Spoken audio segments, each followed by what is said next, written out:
Տասնամյակներ շարունակ պատմաբանները քարտեզների վրա փնտրում էին այն կետը, որտեղ հայոց արքայից արքան հիմնել է իր անունը կրող 4 քաղաքներից մեկը։ Որոնումները հասցրին Ասկերանի շրջան, Վանքասար լեռան ստորոտին գտնվող Շահբուլաղի Առատաբուխ աղբյուրների մոտ։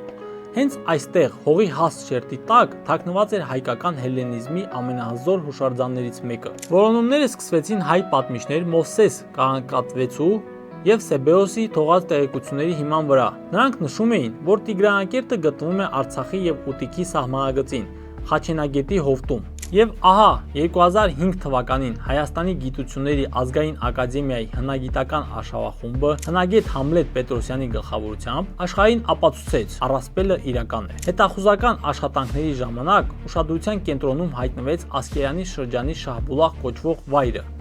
Այստեղ կար հզոր կարստային աղբյուր, որը հնագույն ժամանակներից ի վեր կենսական նշանակություն ուներ։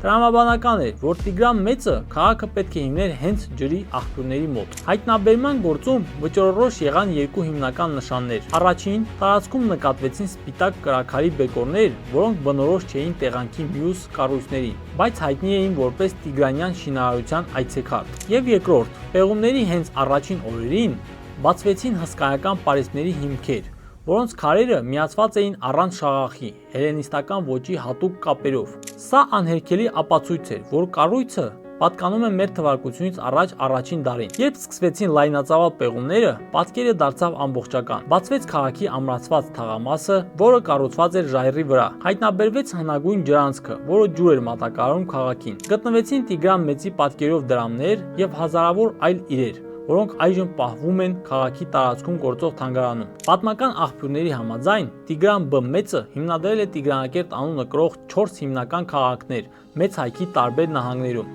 որոնք այժմ գտնվում են Արցախում, Նախիջևանում, Արևմտյան Հայաստանում և Ադրբեջանի հյուսիս-արևմուտքում, Գարդմանի շրջանում։